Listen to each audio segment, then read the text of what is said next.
నమస్కారం. ఘంటారావానికి స్వాగతం. ముందుగా ప్రధాన అంశాలు. ప్రజా సమస్యల పరిష్కారానికి ప్రత్యేక పోర్టల్. జననాయకుడు వెబ్సైట్ ప్రారంభించిన చంద్రబాబు.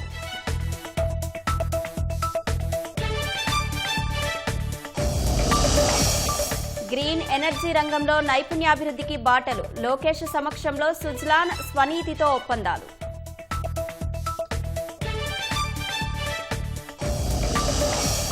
ప్రధాని విశాఖ పర్యటనకు విస్తృత ఏర్పాట్లు. రైల్వే జోన్ సహా అభివృద్ధి పనులకు శంకుస్థాపన చేయనున్న పీఎం.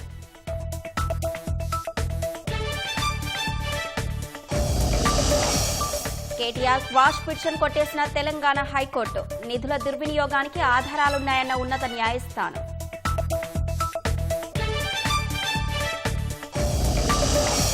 తెలుగు రాష్ట్రాల్లోని గ్రీన్కో కార్యాలయాల్లో సోదాలు. ఎన్నికల బాండ్ల కొనుగోలుపై తెలంగాణ ఎస్సీబీ విచారణ.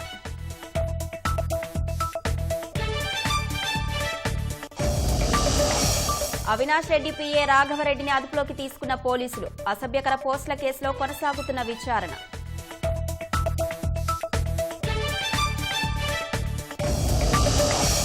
ఫిబ్రవరి 5న ఢిల్లీ అసెంబ్లీ ఎన్నికలు. 8 లెక్కింపు. షెడ్యూల్ విడుదల చేసిన సీఈసీ.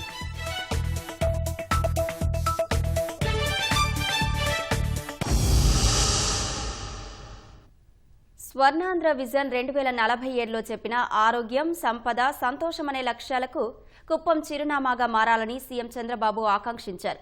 అందుకు ప్రణాళికలు రచించామన్న ఆయన వాటిని అందిపుచ్చుకొని పైకి ఎదగాలని నియోజకవర్గ ప్రజలకు సూచించారు. ఈ సందర్భంగా 550 కోట్లతో వివిధ అభివృద్ధి కార్యక్రమాలకు శ్రీకారం చుట్టారు. ప్రజా సమస్యల పరిష్కారానికి జననాయకుడు పేరుతో వినూత్న కార్యక్రమం ప్రారంభించారు.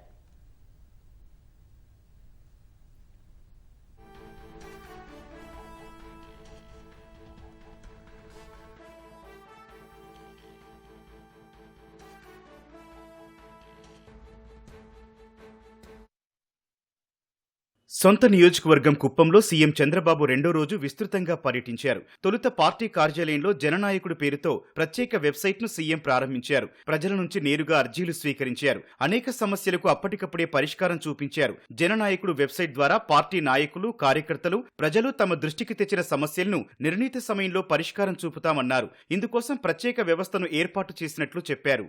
జననాయకుడనే పోర్టల్ నేను ఎమ్మెల్యేగా ఇక్కడ పెట్టుకున్నాను. నా పిఏ ఉంటాడు. ఒక పక్క మా రాజకీయ నాయకులు కూడా ఉంటారు. ఇంకో పక్క గవర్నమెంట్ కాడా ఉంటుంది. ఏవైతే జెన్యున్ ప్రాబ్లమ్స్ అన్ని పరిష్కారం చేయడానికి పీజీఆర్ఎస్ దానికి వెళ్తాయి, ఆ పోర్టల్కి వెళ్ళిపోతాయి. నాకు రియల్ టైం గవర్నెన్స్ కి ఇంటిగ్రేట్ అవుతుంది. అందరికీ స్టాండర్డ్స్ ఫిక్స్ చేస్తున్నాం. ఏ అర్జీ వచ్చినా ఎన్ని రోజుల్లో పరిష్కారం చేయాలని. ఫైనాన్షియల్, నాన్ ఫైనాన్షియల్ అయితే ఈ టైం, ఒకవేళ రిసోర్సెస్ లేకపోతే ఏ విధంగా చేయాలని ఆలోచించుకుంటా ప్రాధాన్యత క్రమంలో. నాన్ ఫైనాన్షియల్ జెన్యున్ గా ఉంటే, చట్టపరంగా ఉంటే నో నెగోషియబుల్, జీరో టాలరెన్స్ అన్ని పరిష్కారం చేస్తాం. ఈ సందర్భంలో ఇక్కడికి వచ్చింది ఏంటంటే ఇవన్నీ కూడా రికార్డ్ చేసిన తర్వాత ఇవి నేరుగా గవర్నమెంట్ సమస్యలన్నీ పీజీఆర్ఎస్కి వెళ్తాయి. నేను ఎమ్మెల్యేగా చేయవలసిన బాధ్యతలుంటే నాకు వస్తాయి. మూడోది పార్టీ అధ్యక్షుడిగా రావాల్సిన పార్టీ వాళ్ళు సరిగా లేరు అవి కానీ రిపోర్ట్ చేసి అవన్నీ పార్టీ అధ్యక్షుడిగా మళ్ళా వస్తాయి. ఇది కోఆర్డినేట్ చేసుకుంటున్నాం. అందుకే ఇది ఒక వినూత్నమైన ప్రయోగం టెక్నాలజీలో. ఏదైనా ఒక నిర్దిష్టమైన సమయంలో ఆ సమస్య పరిష్కారం చేసి మళ్లీ అతనికి ఇన్ఫార్మ్ చేయడం. చేయలేకపోతే ఎందుకు చేయలేకపోయాం కూడా చెప్తాం. ఇది నేను పెట్టినటువంటి వ్యవస్థ బాగా సక్సెస్ అయితే దీన్ని నేను అన్ని నియోజకవర్గాలకు రిప్లికేట్ చేసే పరిస్థితి వస్తుంది.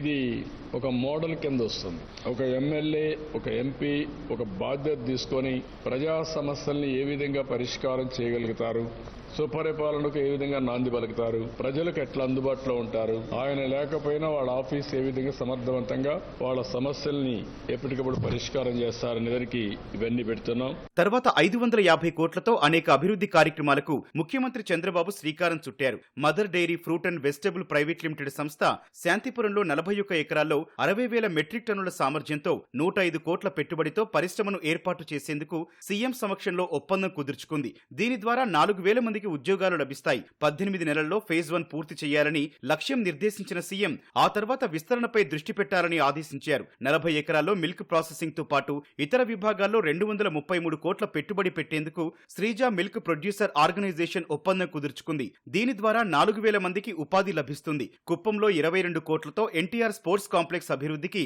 సీఎం శ్రీకారం చుట్టారు. ఈ కాంప్లెక్స్ లో మినీ స్టేడియం, వివిధ క్రీడా ప్రాంగణాలు ఏర్పాటు చేస్తామని సీఎం ప్రకటించారు. అదేవిధంగా 92 కోట్లతో కుప్పం మున్సిపాలిటీలో చేపట్టనున్న వివిధ అభివృద్ధి కార్యక్రమాలు అలీ ప్రమాదేవి నేతృత్వంలో 40,000 చదరపడుగుల్లో ఏర్పాటు చేయనున్న మహిళా శక్తి గ్రీన్ ఎనర్జీ పార్క్ కి చంద్రబాబు శ్రీకారం చుట్టారు. వీటితో పాటు వివిధ అభివృద్ధి పనులకు సీఎం శంకుస్థాపన చేశారు. నియోజకవర్గంలో సేంద్రీయంగా పండించిన కూరగాయల్ని కొనేందుకు బిగ్ బాస్కెట్ సహకారం తీసుకుంటున్నట్లు తెలిపారు. మొత్తంగా కుప్పం నియోజకవర్గంలో చేపట్టిన 17 కార్యక్రమాలను మానిటరింగ్ చేయడానికి కూడా ఇంటిగ్రేటెడ్ కమాండ్ కంట్రోల్ రూమ్ ఏర్పాటు చేస్తున్నట్లు ప్రకటించారు. నేను ఎప్పుడు కూడా కుప్పం నాకు ఒక ప్రయోగశాల. ఇప్పుడు కాదు, 40 ఏళ్ల నుంచి నేను సమైక్య ఆంధ్రప్రదేశ్ లో కూడా నేను కుప్పంలో ప్రారంభించి రాష్ట్రం అంతా దాన్ని అమలు చేశాను. ఇప్పుడు కూడా అలాంటి ఆలోచనలు చేస్తున్నాను. నాకు ఏదైనా స్ఫూర్తిస్తుందంటే అది కుప్పం ప్రజానీకం అని మరొక్కసారి మీ అందరికీ తెలియజేస్తున్నా. నేను ఒకే ప్రిన్సిపల్ పెట్టుకున్నాను: సంపద సృష్టించడం, సంపద ద్వారా ఆదాయాన్ని పెంచడం,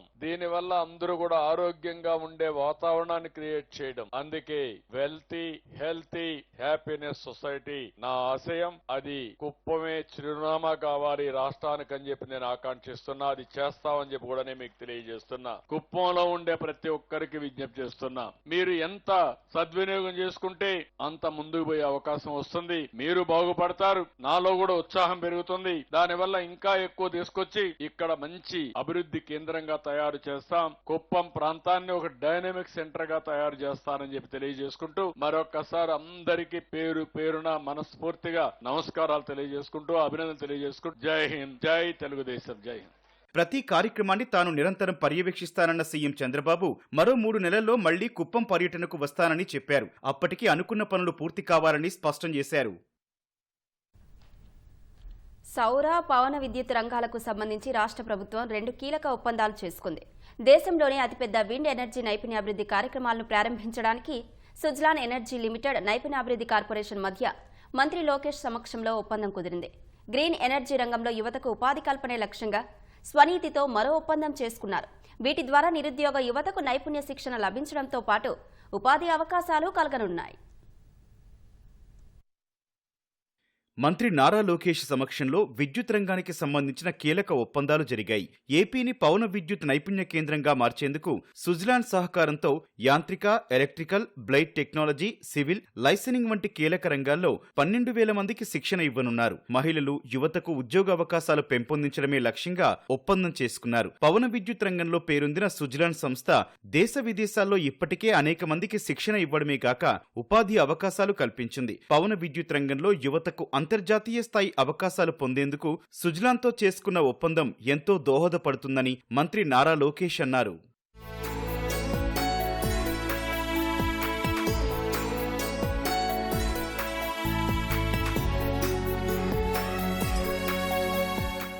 ఒప్పందంలో భాగంగా యువతకు 3 నుంచి 12 నెలల్లోపు షార్ట్ టర్మ్ శిక్షణతో పాటు ఏడాది పాటు లాంగ్ టర్మ్ కోచింగ్ అందించనున్నారు. పవన విద్యుత్ రంగంలో అవసరాలకు అనుగుణంగా ఐటీఐ, డిప్లొమా, ఇంజనీరింగ్ కాలేజీల్లో వృత్తి కోర్సులు, ఎలెక్టివ్ ప్రోగ్రాములు నిర్వహించనున్నారు. ఎంపిక చేసిన ఐటీఐ, పాలిటెక్నిక్ కాలేజీల్లో స్కిల్ ల్యాబ్లు ఏర్పాటు చేస్తారు.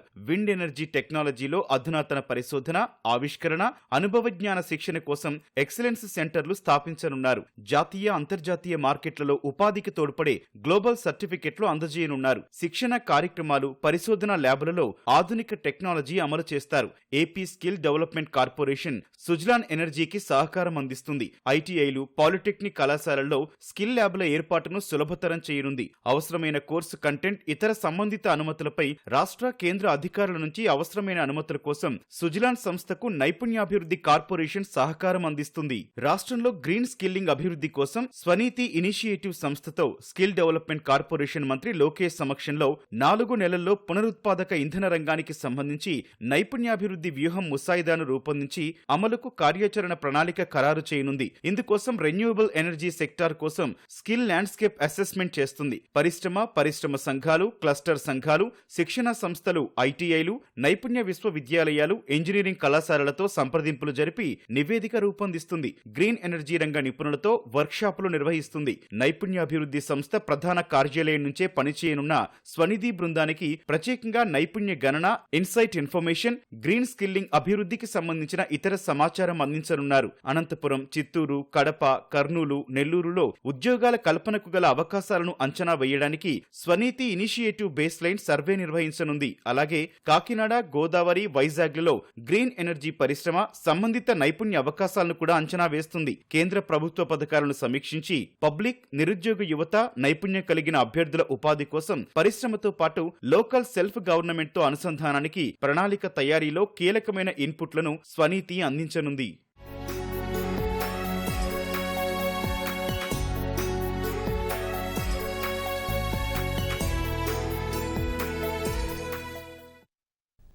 హైదరాబాద్ ఫార్ములా ఈ కార్ రేసింగ్ వ్యవహారంలో బీఆర్ఎస్ నేత కేటీఆర్కు తెలంగాణ హైకోర్టులో చుక్కెదురైంది. కేటీఆర్పై తెలంగాణ ఏసీబీ నమోదు చేసిన ఎఫ్ఐఆర్ను కొట్టేసేందుకు నిరాకరించింది. నిధుల అక్రమ బదిలీపై ప్రాథమిక ఆధారాలున్నాయని న్యాయస్థానం తేల్చి చెప్పింది. మరోవైపు హైకోర్టు తీర్పును కేటీఆర్ సుప్రీంకోర్టులో సవాల్ చేయగా ముందే అప్రమత్తమైన తెలంగాణ ప్రభుత్వం తమ వాదనలు విన్నాకే నిర్ణయం వెలువరించాలని కేబినెట్ పిటిషన్ వేసింది. ఫార్ములా ఈ కార్ రేసింగ్ కేసులో ప్రాథమిక ఆధారాలున్నందున ఎఫ్ఐఆర్ ను క్వాష్ చేయలేమని హైకోర్టు తీర్పు ఇచ్చింది. కేటీఆర్ క్వాష్ పిటిషన్ ను కొట్టేసిన తీర్పులో జడ్జి కీలకాంశాలు ప్రస్తావించారు.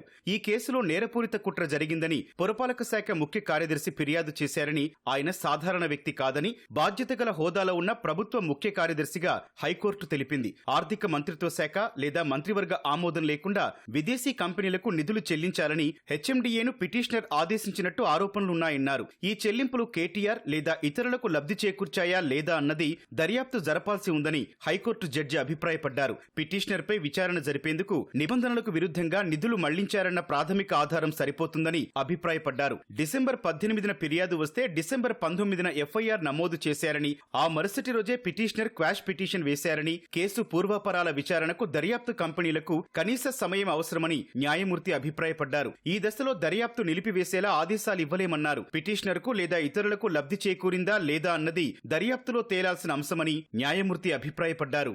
నిధులు, అధికారం దుర్వినియోగం చేశారని, రాష్ట్ర ఖజానాకు నష్టం చేకూర్చినట్లు పిటిషనర్ కేటీఆర్ పై ఆరోపణలున్నాయని హైకోర్టు జడ్జి తీర్పులో పేర్కొన్నారు. ఎఫ్ఐఆర్ ను కొట్టివేసే అధికారాన్ని కోర్టు కొన్ని సందర్భాల్లోనే వాడాలని, దర్యాప్తు అన్యాయంగా ఉంటేనే కోర్టు జోక్యం చేసుకోవాలని అభిప్రాయపడ్డారు. పిటిషన్ క్వాష్ చేయడం ద్వారా పోలీసుల అధికారాలను తాము హరించాలని అనుకోవట్లేదన్న న్యాయమూర్తి ఏసీబీ ఆరోపణలపై తాము విచారణ చేయాలనుకోవట్లేదని తీర్పులో పేర్కొన్నారు. కేసులో పిటిషనర్ పేర్కొన్నట్లుగా అవినీతి నిరోధక చట్టం, నేరపూరిత కుట్ర సెక్షన్లు వర్తించకపోయినా ఎఫ్ఐఆర్ ను కొట్టివేయలేమని హైకోర్టు స్పష్టం చేసింది. మంత్రిమండలి, ఆర్థిక శాఖ అనుమతి లేకుండానే పిటిషనర్ హెచ్ఎండిఏ నుంచి భారీ మొత్తంలో నగదు బదిలీ చేయించినట్లు ఆరోపణలున్నాయని పేర్కొంది. సొంత లబ్ధి కోసమా లేక మూడో వ్యక్తి ప్రయోజనం కోసం నగదు బదిలీ జరిగిందా అనేది దర్యాప్తు జరగాల్సి ఉందని అభిప్రాయపడింది.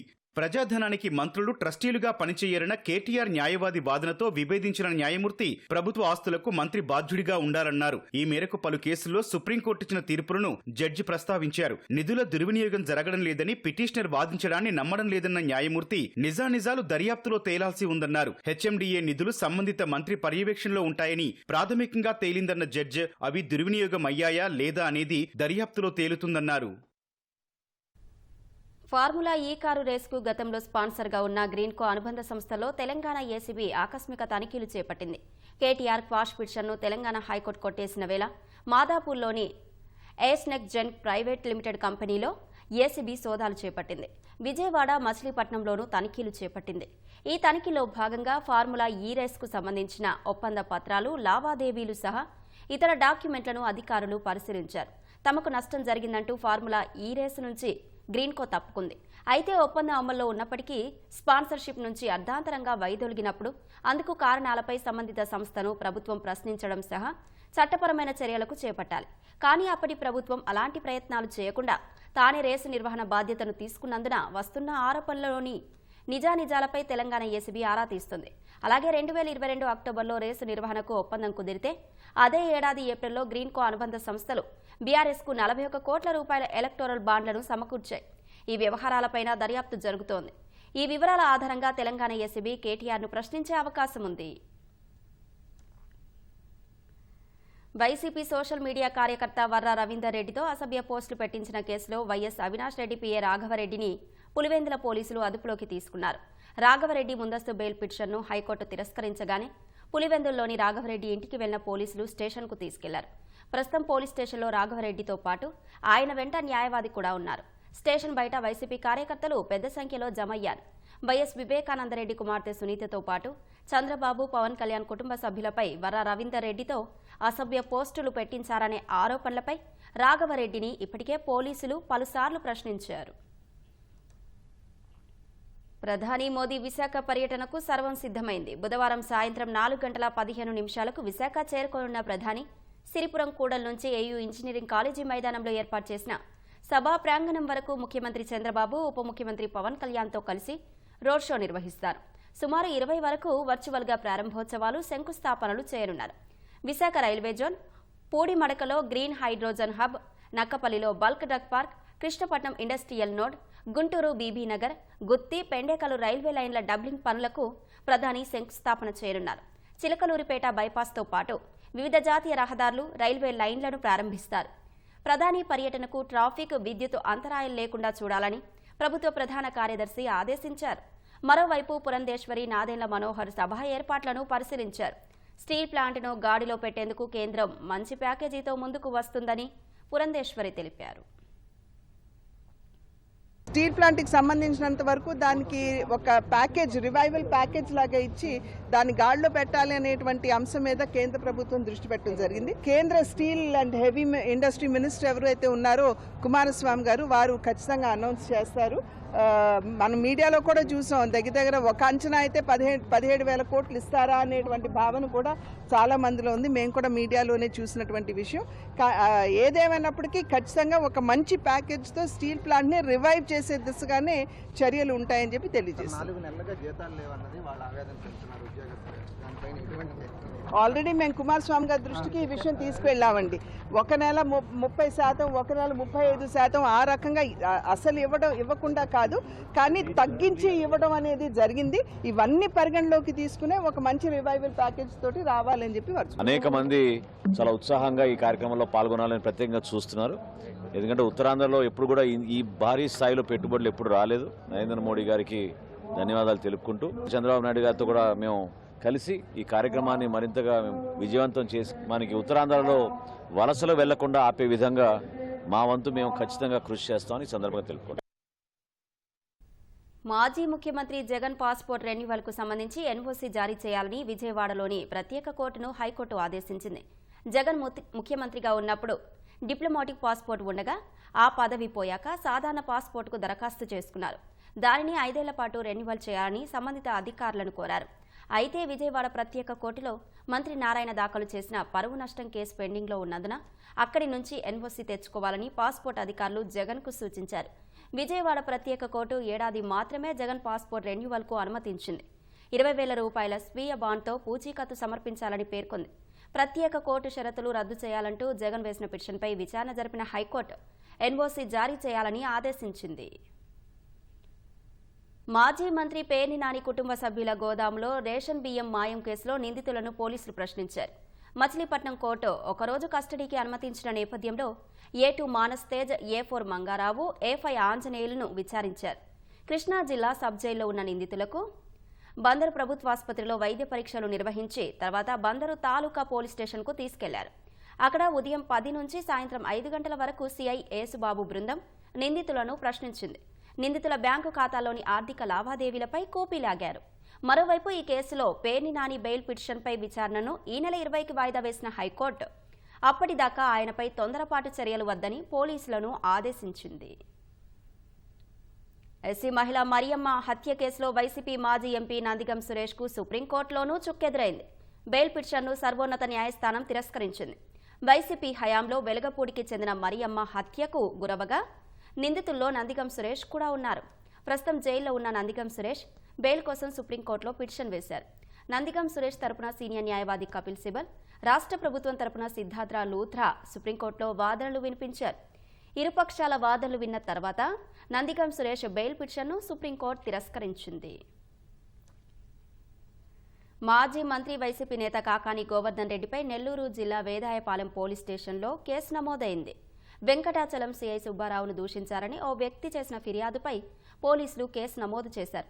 మహిళను లైంగికంగా వేధించిన కాకాని ముఖ్య అనుచరుడు వెంకట శేషయ్యను పోలీసులు అరెస్టు చేసిన సందర్భంలో కాకాని వివాదాస్పద వ్యాఖ్యలు చేశారు.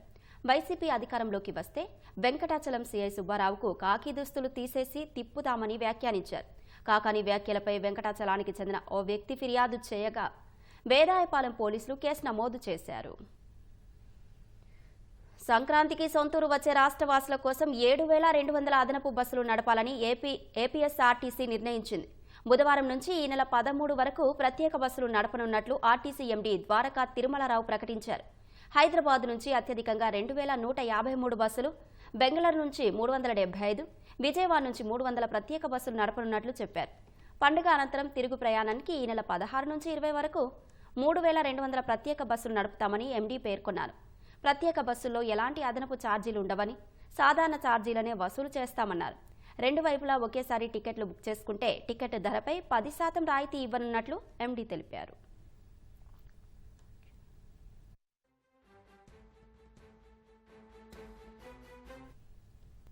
ఢిల్లీ అసెంబ్లీ ఎన్నికల నగారా మోగింది. ఢిల్లీలోని మొత్తం 70 అసెంబ్లీ స్థానాలకు ఫిబ్రవరి 5న ఒకే విడతలో పోలింగ్ నిర్వహించనున్నట్లు కేంద్ర ఎన్నికల ప్రధాన కమిషనర్ రాజీవ్ కుమార్ ప్రకటించారు. ఈ మేరకు షెడ్యూల్ విడుదల చేశారు. ఫిబ్రవరి 8న ఓట్లు లెక్కించనున్నట్లు వెల్లడించారు. ఈ నెల 10న ఎన్నికల నోటిఫికేషన్ విడుదల చేసి జనవరి 17 వరకు నామినేషన్లు స్వీకరిస్తామన్నారు. ఢిల్లీలో సుమారు 1,55,00,000 మంది ఓటర్లుండగా 71,74,000 మంది మహిళలు, 2 లక్షల మందికి పైగా తొలిసారి ఓటర్లున్నారు. ఢిల్లీ ఎన్నికల్లో ధనబలంపై ఉక్కుపాదం మోపుతామన్న రాజీవ్ కుమార్ సామాజిక మాధ్యమాలను కూడా ఈసీ పర్యవేక్షిస్తుందని, తప్పుడు వార్తలు ప్రచారం చేస్తే కఠిన చర్యలు తప్పవని హెచ్చరించారు.